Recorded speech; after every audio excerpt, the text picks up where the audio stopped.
Itsuki Tamari, un garçon travailleur issu d'un milieu modeste, découvre qu'il a été admis à la prestigieuse Académie Kei, où étudient les enfants des familles les plus influentes du Japon.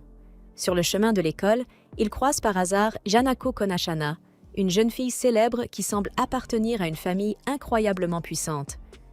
Peu après son arrivée à l'académie, Itsuki attire l'attention des autres élèves simplement parce qu'il a été aperçu avec elle, même s'il n'a aucune idée de la raison. Un retour en arrière révèle qu'il a été abandonné par ses parents, laissé presque sans argent et contraint d'affronter la vie tout seul. Sans aucune ressource et sur le point de commencer un nouveau chapitre de sa vie scolaire, Itsuki trouve un portefeuille perdu. Alors qu'il tente de le rendre à son propriétaire, il assiste à l'enlèvement d'une jeune fille fortunée. Agissant sur un coup de tête, il intervient pour l'aider et finit par se faire enlever lui aussi. Une fois dans leur repère, les ravisseurs découvrent que la jeune fille est l'héritière d'un puissant clan, ce qui change complètement la situation. Pendant ce temps, Itsuki remarque le contraste saisissant entre sa vie simple et chaotique et le monde luxueux, mais tout aussi étrange, de Janako. Même en plein danger, elle continue de se comporter de manière imprévisible et tout sauf digne d'une jeune demoiselle. Quelques secondes plus tard, Itsuki regarde de nouveau Janako et se rend compte qu'elle a réussi, d'une manière ou d'une autre, à renverser presque toute la bouteille d'eau sur elle en essayant simplement de boire. Confus, il lui demande s'il s'est passé quelque chose. Janako lui répond calmement qu'elle ne s'est jamais habituée à boire directement dans des bouteilles en plastique. Sans perdre de temps, Itsuki lui demande de lui donner la bouteille afin qu'il puisse l'aider à boire un peu d'eau. Avant cela, il lui montre la petite flaque qu'elle a créée sur le sol et lui demande de se rapprocher un peu. Cependant, au moment où elle essaie de marcher, Janako trébuche sans la moindre raison et tombe la tête la première sur le sol. Cette scène arrache un petit rire à Itsuki, qui se demande comment quelqu'un peut réussir à trébucher alors qu'il n'y a littéralement aucun obstacle sur son chemin. Après qu'elle s'est relevée, Itsuki examine son front et constate qu'elle n'a qu'une petite égratignure. Il lui conseille de ne pas continuer à la toucher, afin d'éviter qu'elle ne s'infecte. Une fois cet incident derrière eux, Janako lui demande pourquoi il a lui aussi fini par se faire enlever. Cette question rappelle à Itsuki la carte d'étudiant qu'il avait trouvée plus tôt, et il la rend enfin à sa véritable propriétaire.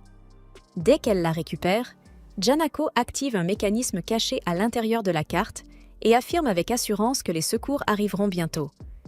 Itsuki n'a aucune idée de ce qui vient de se passer, car à ses yeux, cette carte ressemblait simplement à une carte d'étudiant ordinaire. Sans montrer la moindre inquiétude, Janako s'allonge pour se reposer.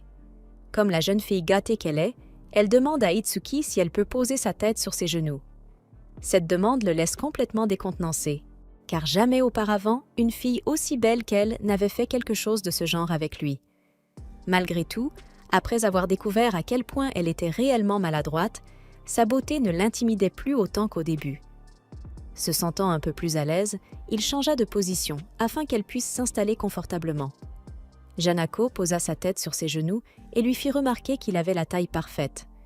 Cette remarque fit légèrement rougir Itsuki, même s'il ne savait pas vraiment pourquoi. Pendant que les deux continuaient à discuter, une unité tactique spéciale commença à encercler la cachette sur les ordres de quelqu'un d'autre. Au même moment, l'un des ravisseurs parlait au téléphone, visiblement satisfait d'avoir enfin capturé Kawai Leonard. Durant l'appel, il négociait la somme d'argent qu'il espérait recevoir en échange de la jeune fille. En observant la situation, Itsuki trouva incroyable que Janako ait réussi à s'endormir dans une situation aussi dangereuse. Malgré tout, la voir dormir lui permit également de se détendre un peu et de profiter de ce moment de calme. Il essuya délicatement la salive qui coulait sur le côté de son visage. Quelques secondes plus tard, Janako ouvrit lentement les yeux. Soudain, le ravisseur se mit à crier au téléphone, avertissant que s'il continuait à se moquer de lui, il passerait sa colère sur la jeune fille. Même après avoir entendu cette menace, Itsuki regarda Janako et lui dit qu'elle n'avait pas besoin d'avoir peur. Quoi qu'il arrive, il ferait tout son possible pour la protéger. En entendant ces paroles, Janako lui demanda pourquoi il était prêt à prendre autant de risques pour quelqu'un qu'il venait à peine de rencontrer. Cette question le laissa sans voix. En y réfléchissant, Itsuki réalisa que même si son propre avenir semblait sans espoir, il avait encore la possibilité de sauver quelqu'un d'autre. Peut-être qu'en faisant cela, il pourrait également se sauver lui-même. Avec cette pensée en tête, il admit qu'il était lui-même incapable d'expliquer pourquoi il était prêt à aller aussi loin. Sa réponse sincère fit briller les yeux de Janako, qui lui adressa un doux sourire. Elle lui dit qu'elle l'aimait bien et que sa présence lui procurait un incroyable sentiment de sécurité. Janako ajouta qu'Itsuki sentait comme un futon qui venait tout juste de sécher au soleil. Après ce compliment plutôt inhabituel, elle expliqua qu'elle avait eu de nombreux gardiens tout au long de sa vie, mais qu'ils avaient tous été sérieux et excessivement stricts avec elle. Cependant, avec Itsuki, tout était différent. Il la traitait naturellement, sans aucune formalité. Elle pouvait véritablement se détendre en sa présence, et cela la rendait sincèrement heureuse. Ces paroles prirent Itsuki complètement au dépourvu. Un instant plus tard, Janako lui demanda son nom. Sans réfléchir, il répondit accidentellement qu'il s'appelait Itsukido Minari. Janako se présenta alors à son tour. Cependant, avant qu'elle puisse continuer, une grenade, la pièce entière se remplit de fumée, tandis que l'équipe de secours prend d'assaut la cachette et arrête les ravisseurs. Au début, les agents braquent également leurs armes sur Itsuki, avant de comprendre rapidement qu'il n'est qu'une autre victime. La commandante adjointe Shizune dirige l'opération et vérifie la situation auprès de Janako, qui confirme à tout le monde qu'Itsuki n'est pas un criminel. Après le sauvetage, Shizune réprimande légèrement Janako pour être partie sans prévenir personne, mais celle-ci ignore complètement son avertissement. Janako surprend ensuite tout le monde en annonçant qu'elle souhaite emmener Itsuki avec elle. Sans la moindre hésitation, Shizune accepte et commence immédiatement à traiter cette décision comme un arrangement officiel. À partir de ce moment-là, la situation dans son ensemble devient plus claire. Shizune a déjà mené une enquête approfondie sur le passé d'Itsuki et découvert sa situation familiale et financière extrêmement difficile. Pour cette raison, elle et la famille Kanohana décident de le recruter afin qu'il devienne le gardien personnel de Janako, sous des règles très strictes. Avec de lourdes conséquences, s'il venait un jour à franchir les limites, Itsuki est conduit dans l'immense résidence de la famille Kanohana, où il découvre enfin l'étendue réelle de la richesse et de l'influence de cette famille. Là-bas, Keijin, le père de Janako et le dirigeant du conglomérat, confirme que sa fille s'est profondément attachée à Itsuki et insiste sur le fait qu'il est la personne idéale pour prendre soin d'elle. Avant de lui expliquer entièrement les détails de son travail, il commence par lui montrer le quotidien inhabituel et problématique de Janako, révélant ainsi que s'occuper d'elle sera bien plus compliqué qu'Itsuki ne l'avait jamais imaginé. À mesure que la vidéo avance, Itsuki devient de plus en plus stupéfait, principalement parce que la Janako apparaissant à l'écran ne ressemble absolument pas à celle qu'il connaît. Dans les images, elle paraît parfaite, élégante et gracieuse dans chacun de ses mouvements, complètement différente de la jeune fille maladroite qu'il a vue jusqu'à présent. Le contraste est si saisissant qu'il demande à Shizune qui est réellement cette personne. Elle lui confirme simplement qu'il s'agit bel et bien de la même Janako. Voyant sa confusion, Keijin lui explique que Janako sait parfaitement comment se comporter comme une jeune demoiselle irréprochable lorsqu'elle se trouve en public. Cependant, elle possède une autre facette de sa personnalité. À en juger par l'expression d'Itsuki, Keijin comprend que la version maladroite qu'il a rencontrée est la véritable Janako lorsqu'elle se trouve loin du regard du public. Selon Keijin, dès qu'elle échappe au regard de la société, Janako redevient exactement comme elle apparaît dans la vidéo, et cette facette de sa personnalité rend la vie extrêmement difficile à tous ceux qui doivent s'occuper d'elle, au point de devenir presque insupportable. Il mentionne même que son précédent gardien a récemment démissionné après avoir été hospitalisé à cause d'un ulcère provoqué par le stress, ce qui ne rassure absolument pas Itsuki. En résumé, Keijin lui explique que le travail d'un gardien consiste à agir dans l'ombre, en veillant à ce que la véritable personnalité de Janako n'apparaisse jamais en public et ne nuise pas à sa réputation. Après avoir tout expliqué, Keijin demande à Itsuki ce qu'il pense de cette proposition, en lui faisant clairement comprendre qu'il espère sincèrement qu'il acceptera. Nerveusement, Itsuki pose une question sur le salaire. Keijin répond sans hésiter. Bien sûr qu'il sera payé. Il lui explique également qu'Itsuki vivra dans le manoir et que tous ses repas seront pris en charge. Il lui propose ensuite 20 000 yens par jour, ce qui laisse Itsuki stupéfait, car il comptait demander beaucoup moins, environ 8 000 yens. Prenant son silence pour un refus, Keijin augmente immédiatement son offre à 50 000 yens par jour, Pris de panique, Itsuki s'empresse d'expliquer que c'est en réalité tout le contraire et que 20 000 yens représentent déjà pour lui une somme d'argent incroyable. Keijin devient alors plus sérieux et souligne que les responsabilités d'un gardien sont bien plus importantes qu'Itsuki ne l'imagine.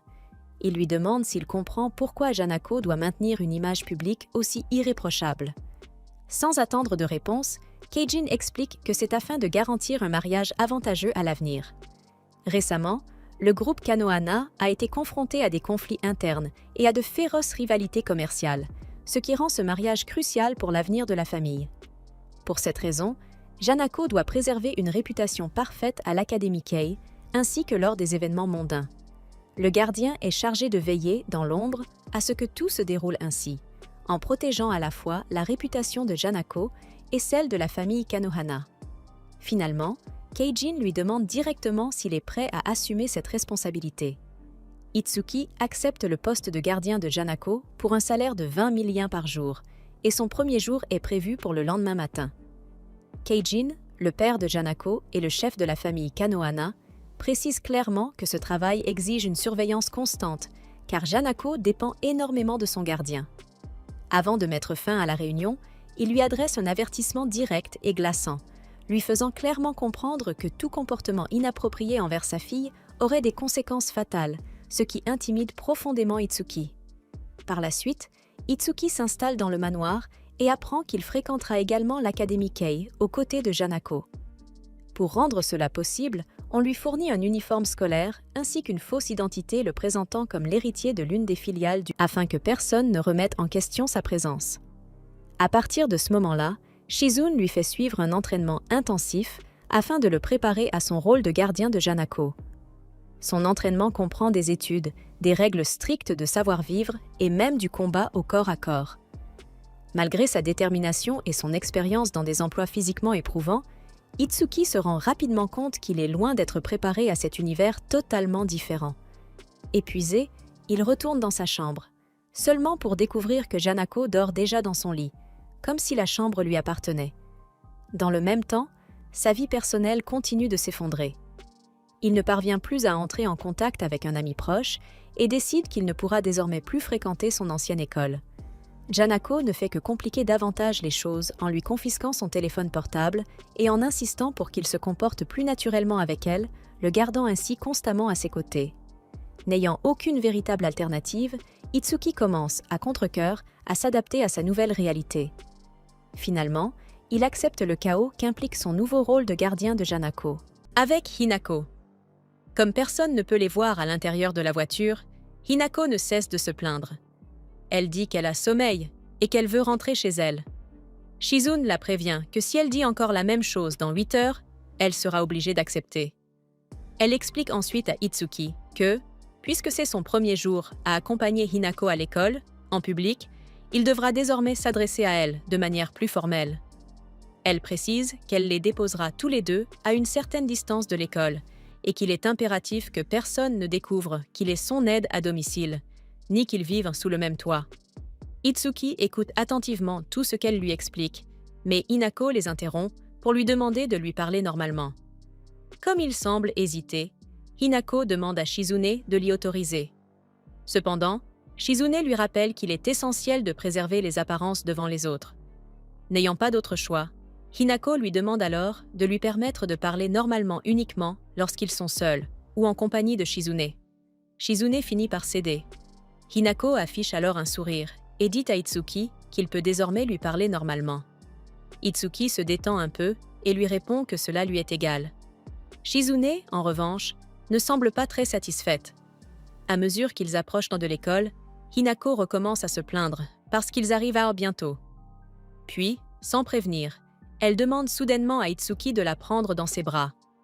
Cette demande fait immédiatement perdre le contrôle du volant à Shizune. Lorsqu'elle retrouve son calme, elle rappelle à Hinako qu'un tel comportement n'est pas digne d'une jeune lady et qu'elle devrait éviter de dire ce genre de choses. Hinako lui demande simplement si elle savait qu'Itsuki sentait vraiment très bon. Cette remarque surprend réellement Shizune. Elle demande alors à Itsuki s'il accepterait qu'elle le sente après les cours. Itsuki refuse, bien entendu. Mais Hinako prend la liberté de le renifler comme bon lui semble. Lorsqu'ils arrivent enfin, Shizune remet un objet à Itsuki et lui recommande de l'utiliser si Hinako devient trop obstinée. Elle leur souhaite ensuite une excellente journée. Pourtant, la première chose que dit Hinako en marchant vers l'école est qu'elle veut rentrer chez elle. Itsuki lui demande si elle ne devrait pas déjà commencer à jouer son rôle. Elle lui répond simplement que personne ne les regarde encore. Le fait qu'elle puisse l'affirmer alors qu'elle garde les yeux fermés lui donne l'impression qu'elle possède une sorte de sixième sens, lui permettant de savoir lorsqu'on l'observe. Il préfère toutefois ne pas poser de questions. Itsuki se rappelle qu'il fait tout cela pour 20 000 yens par mois. Il doit donc protéger la réputation de Hinako en tant que jeune lady, tout en faisant semblant d'être son amie dans cette prestigieuse école. Malgré toute sa détermination, Itsuki ne peut cacher son étonnement lorsqu'il découvre l'immensité de l'établissement de ses propres yeux. Il fait néanmoins de son mieux pour paraître naturel. Lorsqu'il arrive dans sa salle de classe, l'enseignant annonce à tout le monde qu'un nouvel élève rejoint la classe aujourd'hui. Itsuki se présente devant ses camarades avant d'aller s'asseoir. Il est surpris de constater qu'il n'y a ni applaudissements, ni accueil chaleureux. Malgré cela, il ressent une atmosphère particulière dans la salle de classe, une tolérance qui naît d'une confiance absolue, bien différente de celle de l'école d'où il vient. Sans perdre davantage de temps, le professeur décide de commencer par le cours de mathématiques, annonçant qu'ils allaient apprendre l'intégration par substitution. Itsuki reste figé un instant, car il s'agit normalement d'un sujet étudié à la fin de la 3e année. Mais ici, il est apparemment enseigné dès le printemps de la 2e année. À cause de cela, à la fin du premier cours, il est déjà complètement épuisé. Mais il prend quand même le temps de jeter un coup d'œil à Hinako, qui s'en sort manifestement bien mieux que lui, puisqu'elle est parfaite en public. Soudain, l'un de ses camarades de classe s'approche de lui en disant qu'il fallait vraiment avoir du cran pour venir sans même le saluer.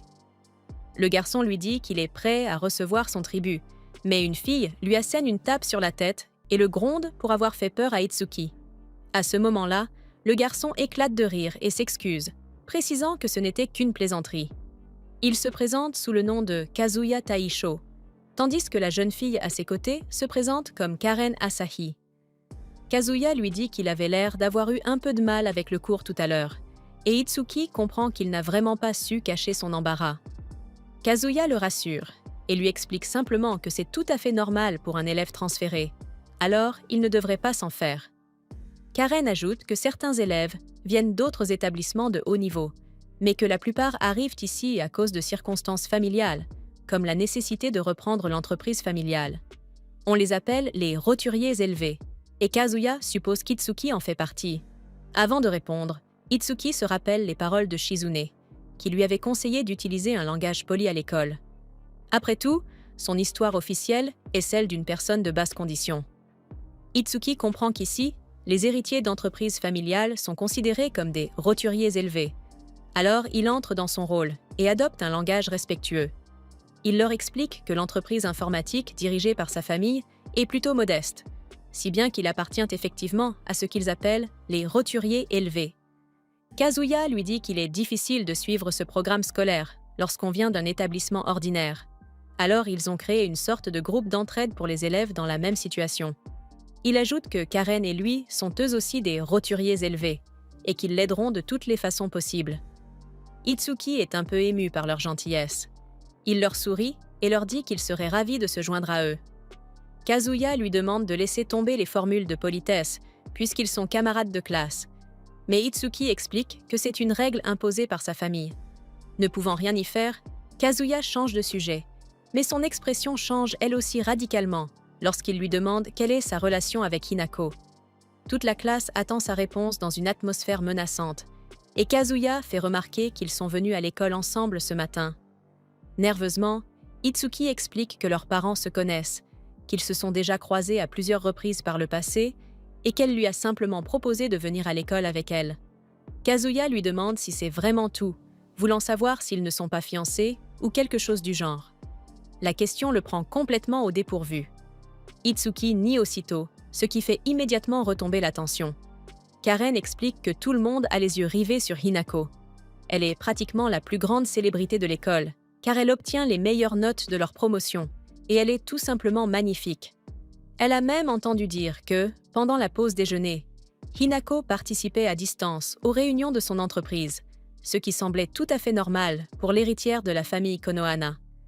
Itsuki découvre rapidement que cette rumeur est totalement fausse, car pendant la pause déjeuner, Hinako l'attend en réalité sur le toit de l'école. Maintenant qu'ils sont seuls, Itsuki lui parle normalement et lui demande si elle vient toujours ici. Hinako lui répond simplement que c'est un bon endroit pour être tranquille, et Itsuki admet qu'il est agréable de prendre un peu l'air. Une fois assis pour déjeuner, Itsuki est vraiment surpris par le repas, car il n'avait encore jamais reçu un déjeuner aussi copieux. Jusqu'à présent, il n'avait jamais pris un déjeuner aussi copieux. Hinako explique que la cafétéria propose de meilleurs plats, mais qu'avec un déjeuner préparé à la maison, elle ne peut emporter que les aliments qu'elle mange. Itsuki lui demande s'il y a des aliments qu'elle ne mange pas.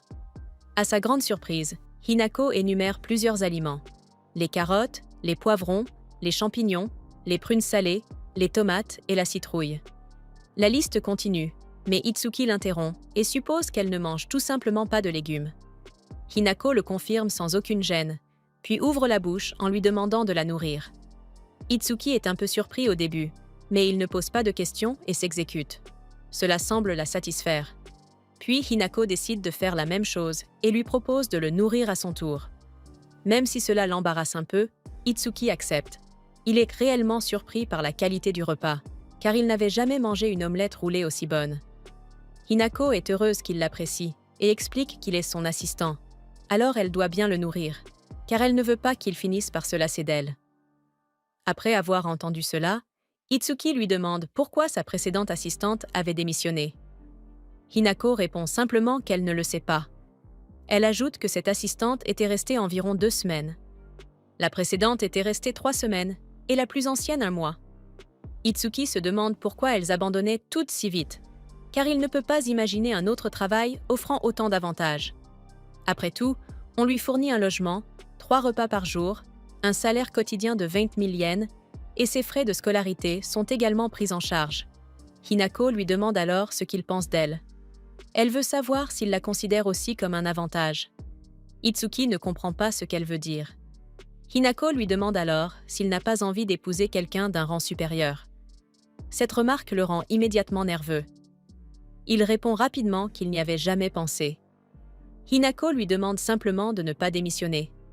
Itsuki accepte et la laisse faire une sieste sur ses genoux. Pendant qu'elle dort, il pense que cette situation devrait être embarrassante, mais il réalise qu'elle est étrangement apaisante. Soudain, Shizune l'appelle.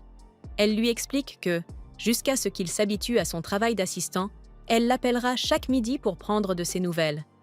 La première chose qu'elle lui demande est s'il respecte bien le rôle qui lui a été attribué. Itsuki répond que tout se passe bien pour le moment. Elle lui demande ensuite s'il a déjà parlé avec ses camarades de classe. Itsuki lui parle de Katsuya et de Karen. Dès qu'elle entend leur nom, Shizune consulte ces informations et lui explique que la famille de Karen a fait fortune dans le commerce de détail grâce à une entreprise appelée Jay's Holdings. Itsuki ne peut cacher sa surprise lorsqu'il comprend que la famille de Karen possède la célèbre chaîne Jay's Electronics, devenue l'un des 5 plus grands distributeurs d'électronique du pays. Il ne comprend plus pourquoi elle disait être une roturière devenue noble, puisqu'elle est pratiquement une princesse. Shizune lui apprend ensuite que la famille de Katsuya possède une importante société de transport appelée Taisho Movers. C'est tout aussi impressionnant. Itsuki finit même par les considérer comme des traîtres. Après le cours suivant, Hinako continue de jouer parfaitement son rôle. Itsuki remarque qu'elle est toujours entourée d'élèves. Il pense donc qu'il n'a pas vraiment à s'inquiéter pour elle. À ce moment-là, Shizune l'appelle de nouveau. Elle lui annonce que Hinako a apparemment perdu son portefeuille, car le signal de son émetteur personnel et celui du portefeuille ne correspondent plus. Itsuki est un peu surpris qu'un émetteur soit installé dans son portefeuille, mais il ne pose pas de questions. Il répond qu'il va partir à sa recherche.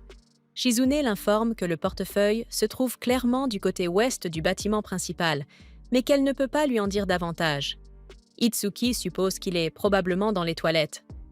Shizune lui ordonne alors d'aller le récupérer et raccroche immédiatement. Dès qu'Itsuki comprend ce que cela implique, Itsuki panique immédiatement, se demandant comment il va récupérer quelque chose qui se trouve dans les toilettes des filles. Alors qu'il cherche une solution, Une jeune fille à l'allure distinguée s'approche de lui et lui demande ce qui ne va pas, surprise de voir un visage inconnu. Elle suppose qu'il s'agit de l'élève transféré de la classe A, dont elle a entendu parler, et se présente comme Mirei Tanoji, la fille unique du président du groupe Tanoji. Itsuki ne sait pas quoi dire, et sa confusion manifeste l'agace quelque peu, car elle ne comprend pas comment il peut répondre aussi abruptement après un si long silence. Se sentant piégé, Itsuki s'excuse de son ignorance, car il ne connaît pas le groupe Tanoji. Mirei ne peut cacher son indignation, et lui explique que c'est bien plus qu'une simple ignorance. Le groupe Tanoji est un immense conglomérat qui s'est d'abord fait un nom dans le secteur minier.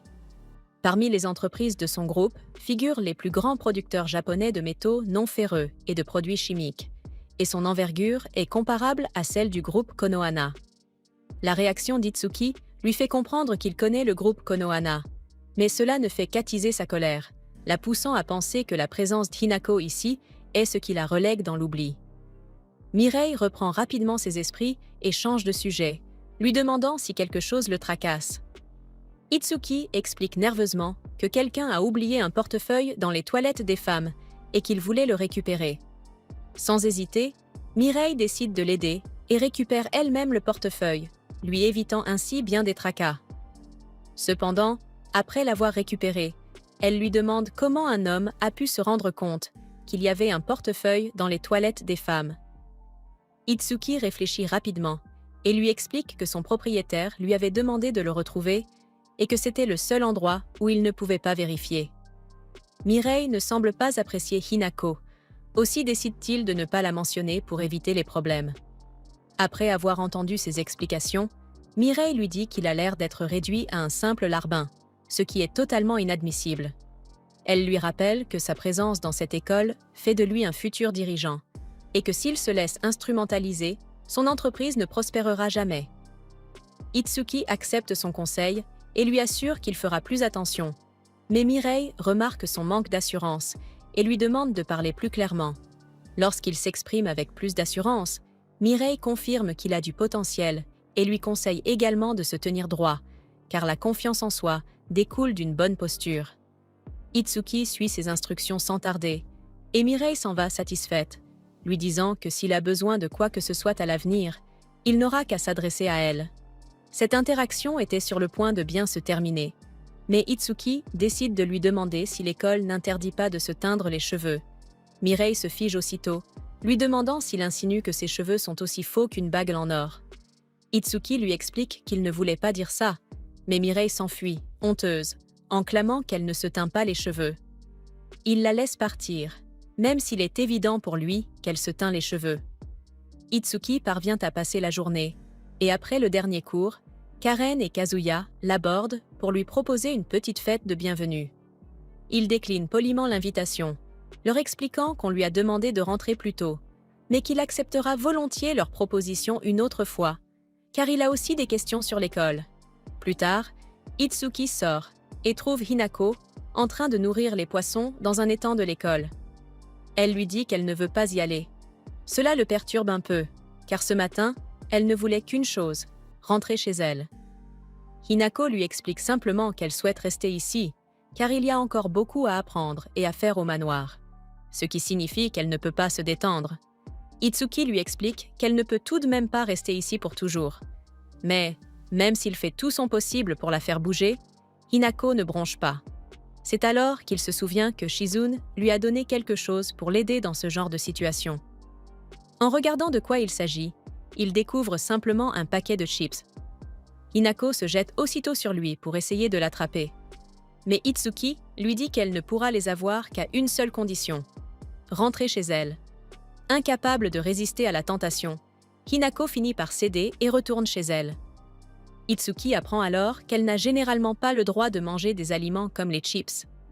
Le trajet jusqu'à l'école avait déjà été épuisant. Mais le retour fut encore pire. Les leçons de Shizune commencèrent par des révisions pour les cours du lendemain. Puis elles se poursuivirent avec des cours d'étiquette et d'autodéfense. Après l'entraînement d'autodéfense, même si Itsuki abandonne facilement, Shizune admet qu'il apprend très vite. Il décide alors de lui poser une question. Hinako lui avait dit que son gardien le plus durable n'était resté qu'1 mois, et il voulait savoir pourquoi. Shizune lui explique que c'est Kagan qui avait recruté tous les précédents gardiens de Hinako. Ils étaient tous très stricts avec elle et n'avaient donc jamais réussi à établir une relation de confiance. Cela a été une grande source d'inquiétude pour Kagan. Cette fois-ci, c'est la première fois qu'il engage une personne ordinaire, sans aucun lien avec la famille Konohana. C'est donc aussi un pari pour eux.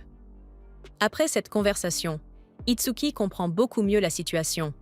Il n'arrive pas à croire que ce n'est que son premier jour et se demande sincèrement s'il sera capable d'assurer ce travail. Après le cours d'autodéfense, il croise Hinako. Sans la moindre hésitation, elle lui dit qu'il sent mauvais. Itsuki lui répond qu'il allait justement prendre un bain. Hinako décide alors de l'emmener dans sa chambre et lui montre sa salle de bain privée. Itsuki est surtout impressionné par le luxe des lieux. Mais il oublie complètement ce détail lorsque Hinako enlève ses vêtements et lui demande de la rejoindre.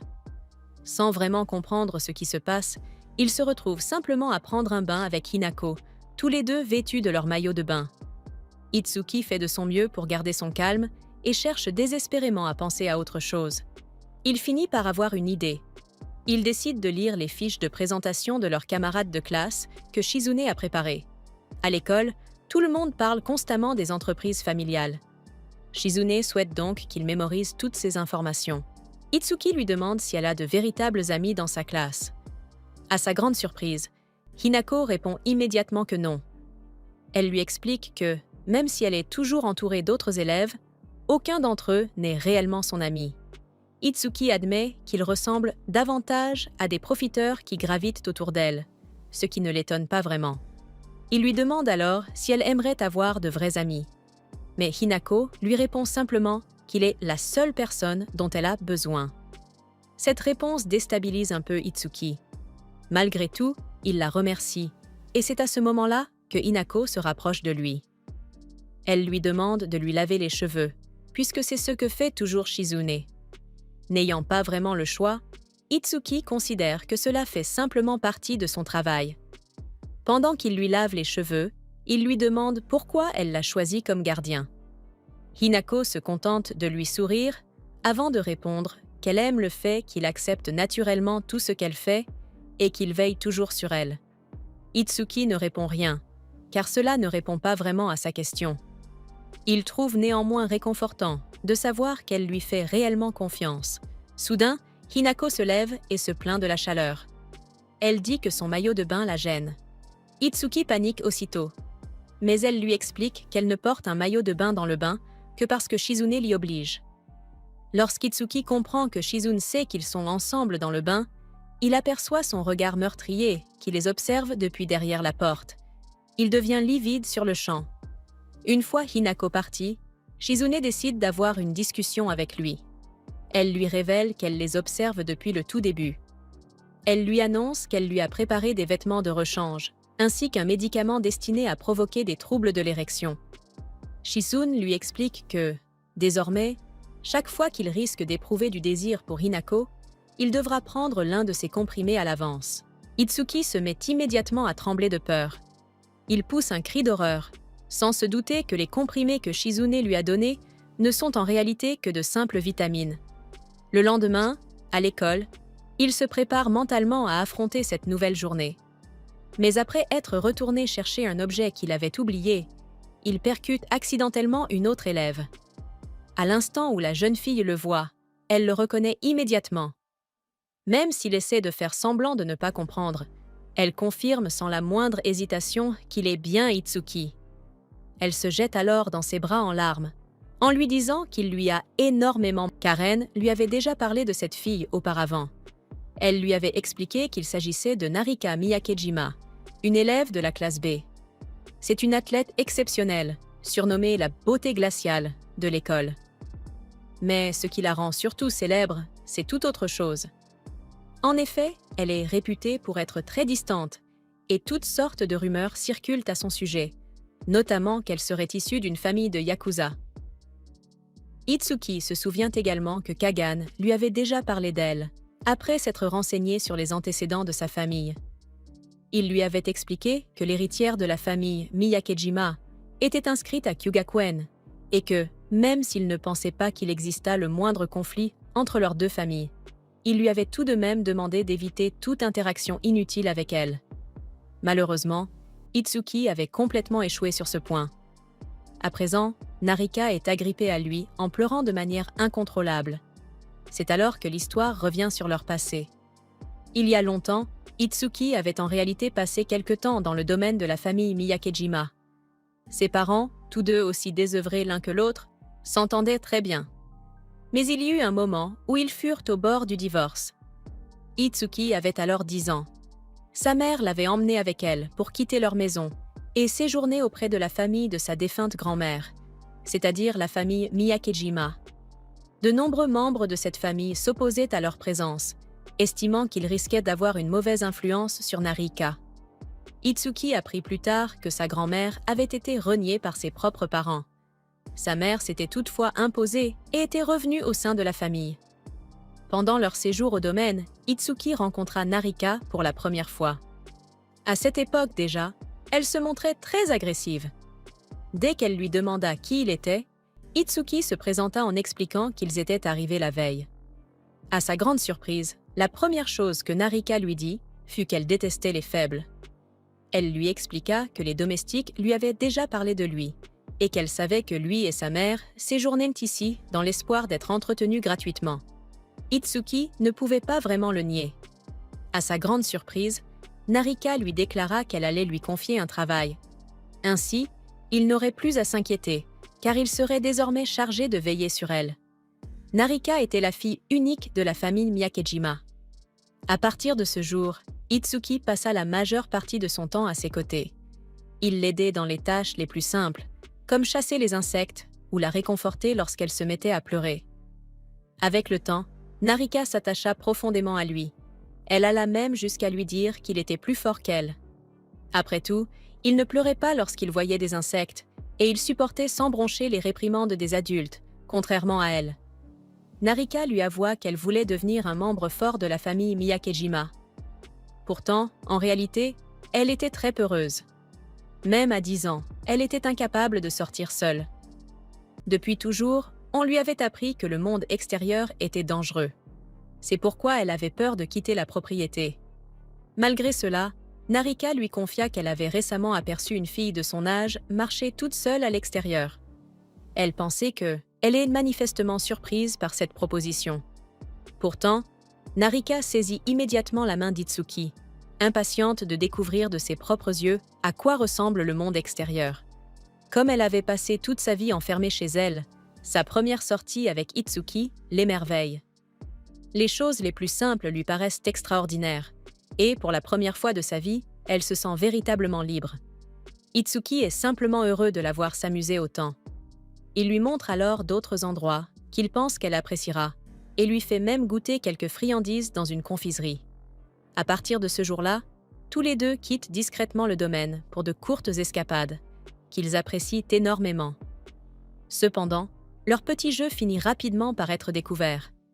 Le père de Narika confronte alors durement Itsuki, l'accusant d'avoir mis sa fille en danger, sans même lui laisser l'occasion de se défendre. Il chasse Itsuki et sa mère du domaine et les renvoie à la rue. Le jour de leur séparation, Narika, en larmes, lui promet qu'elle deviendra forte.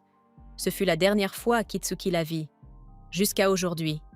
Maintenant qu'ils se sont retrouvés à l'académie, Narika ne veut plus le laisser partir. Elle est toujours incapable de retenir ses larmes. Itsuki essaie de la calmer. Lorsqu'elle finit enfin par se reprendre, elle lui avoue qu'elle a été tellement bouleversée par leur retrouvaille que ses jambes se sont engourdies et qu'elle est incapable de marcher. N'ayant pas d'autre choix, Itsuki l'emmène à l'infirmerie.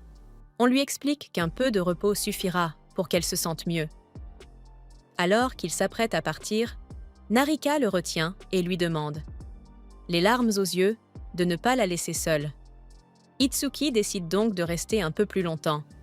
Il s'excuse ensuite pour ce qui s'était passé lorsqu'ils étaient enfants, reconnaissant qu'il n'aurait pas dû l'emmener dehors sans autorisation. Narika lui répond aussitôt qu'il n'a absolument rien à regretter. Au contraire, elle lui est profondément reconnaissante. Après tout, s'il ne l'avait pas emmenée dehors ce jour-là, elle serait probablement encore une grande peureuse. Itsuki lui demande alors si elle ne l'est plus aujourd'hui. Narika avoue timidement qu'elle a encore beaucoup de progrès à faire, car elle est toujours incapable de se faire des amis. Itsuki reconnaît qu'il semble effectivement que les autres aient une mauvaise image d'elle. Il lui demande donc comment une telle réputation a pu naître. Narika explique que la famille Miyakejima valorise l'esprit du guerrier. Depuis son plus jeune âge, elle a donc appris de nombreux arts martiaux. Cependant, à cause de cette tradition familiale, les gens pensent que les Miyakejima sont une famille de va-t-en-guerre.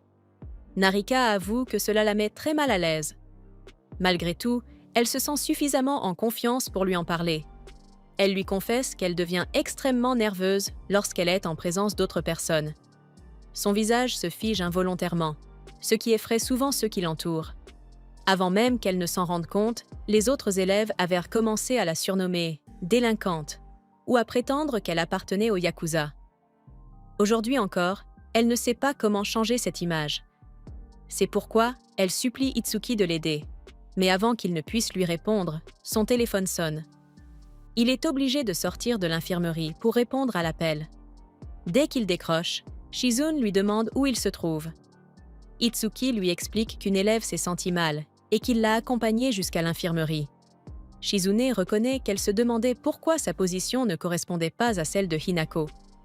Elle lui demande alors de retourner immédiatement en classe. Après tout, bien qu'il accepte d'aider les autres, il ne doit pas oublier ses devoirs de protecteur.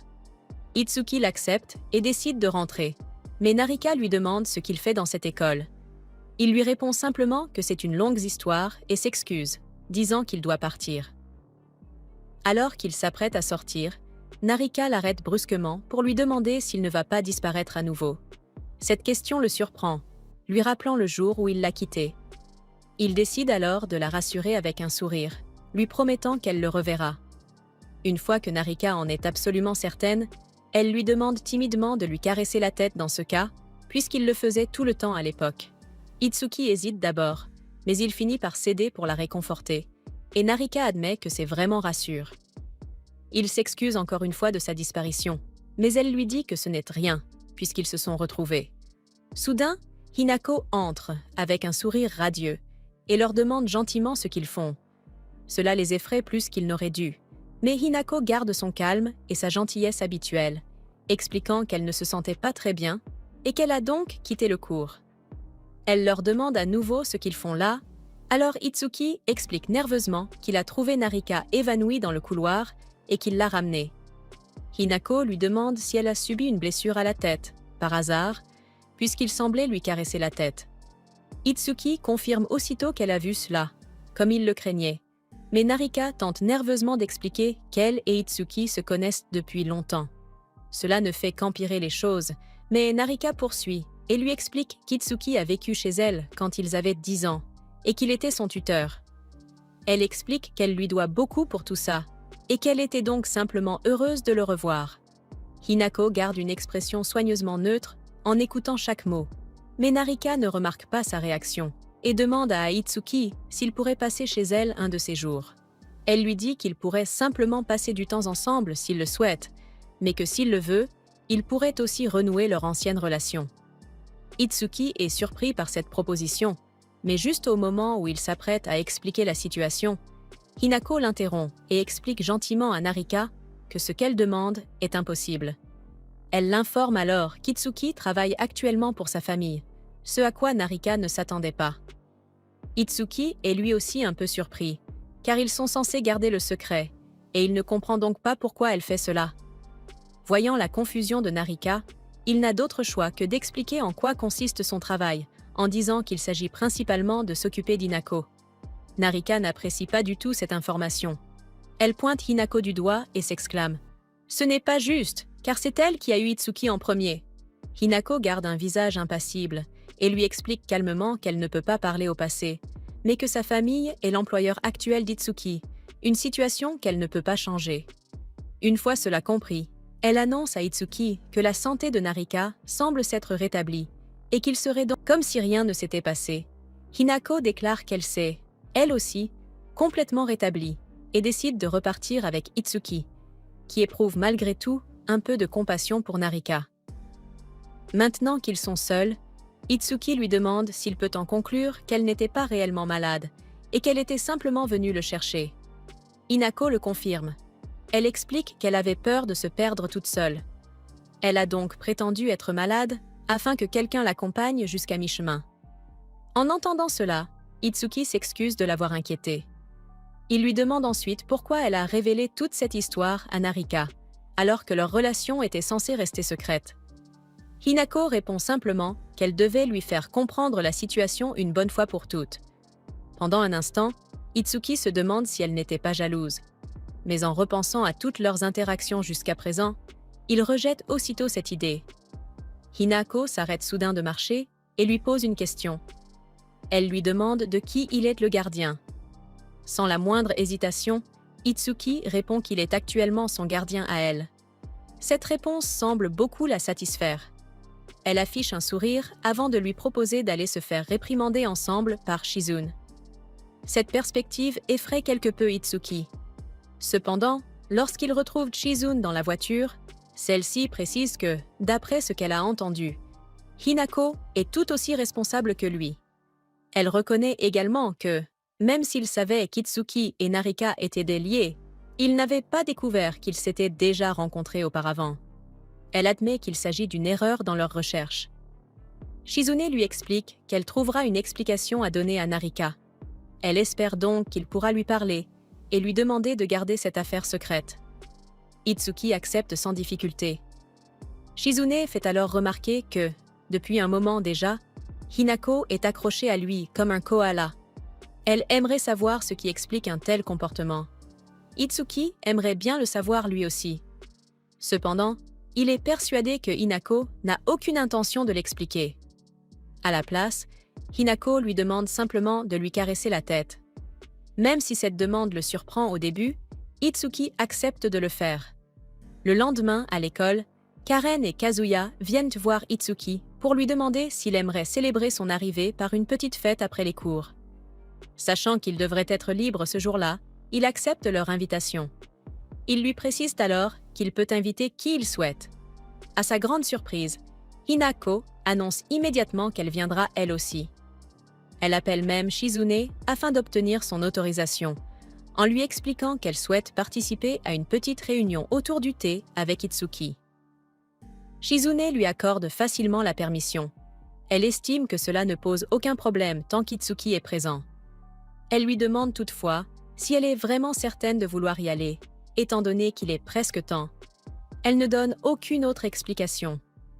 Hinako la rassure simplement en affirmant que tout ira bien. Itsuki lui rappelle qu'il ne s'agit que d'une sortie entre camarades et qu'elle n'est absolument pas obligée de l'accompagner. Avant même qu'il ait terminé sa phrase, Hinako agrippe fermement ses vêtements. Elle lui déclare que, s'il y va, alors elle ira aussi. Cette réaction le surprend un peu. Itsuki en conclut simplement qu'elle souhaite se faire des amis et ne cherche pas à en savoir davantage. Il décide ensuite d'aller voir Narika.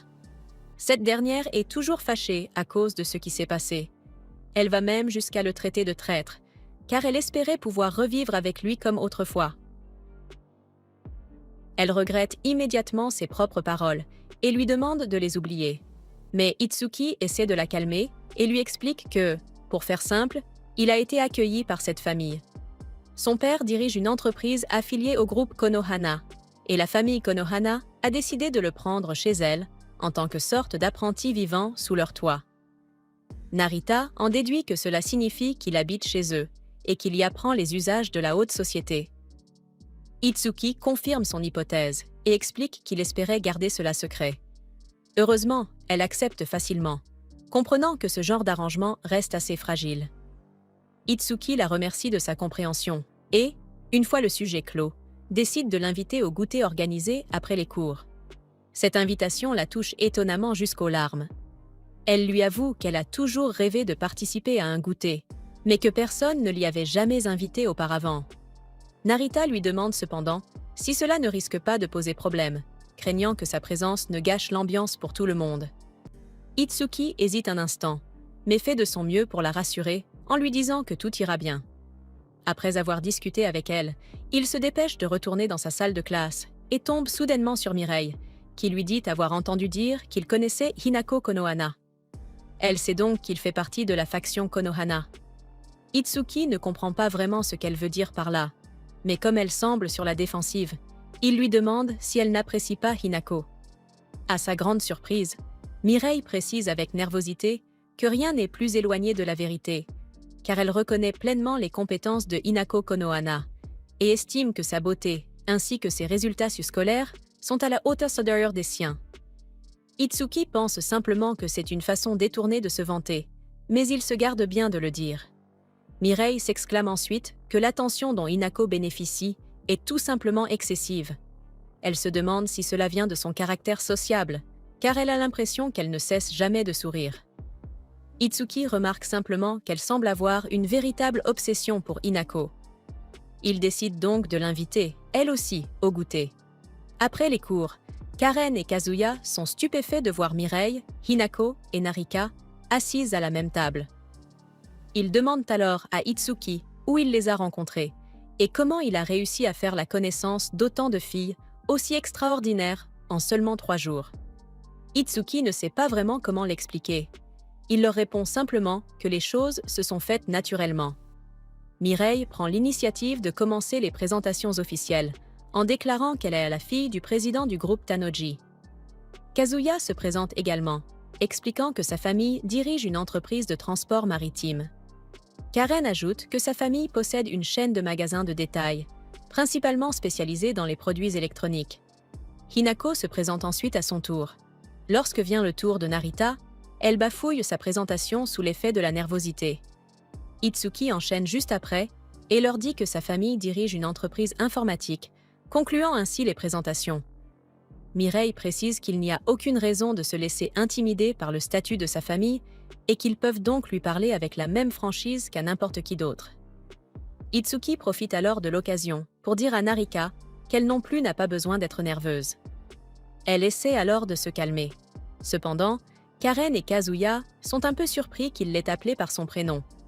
Narika explique alors rapidement qu'elle l'a rencontrée quand ils avaient 10 ans, raison pour laquelle il l'a invitée à la goûter. Son sourire nerveux les inquiète un peu. Alors Itsuki intervient et leur fait comprendre qu'ils se font une fausse idée d'elle. Il les rassure en leur disant qu'il n'y a pas lieu d'avoir peur de Narika et explique qu'elle a passé la plupart de son enfance dans la maison familiale, ce qui explique ses difficultés à converser. Itsuki les informe que les rumeurs à son sujet sont totalement fausses et Narika est soulagée qu'il ait enfin éclairci les choses. Mireille mentionne que l'entreprise familiale Miyakejima est spécialisée dans les articles de sport et qu'il ne faudrait pas beaucoup d'enquêtes pour se rendre compte que les rumeurs ne sont pas vraies. Cette information rassure tout le monde et Karen interroge Narika sur elle, voulant savoir comment elle occupe généralement son temps. Narika lui confie qu'elle s'entraîne beaucoup puisqu'ils ont un dojo chez elle et qu'elle y passe la plupart de son temps. Kazuya demande alors à Hinako si elle passe le plus clair de son temps à étudier, mais elle le nie et explique que, aussi important que soient les études, elle prend toujours soin de faire des pauses, en s'offrant des desserts et autres gourmandises. Quand Karen lui demande quel est son encas préféré, Hinako sourit et répond que ce sont probablement des scones, même si Itsuki sait très bien que son encas préféré est en réalité des chips. Il prend une gorgée de son thé pour éviter de dire quoi que ce soit, mais Mireille le réprimande aussitôt et lui explique que lorsqu'on boit du thé noir, les bonnes manières exigent de porter la tasse à ses lèvres. Itsuki comprend facilement ce qu'elle veut dire et se redresse immédiatement, la remerciant pour sa correction. Il explique qu'il est allé dans une école normale, donc qu'il a encore beaucoup à apprendre en matière de bonnes manières.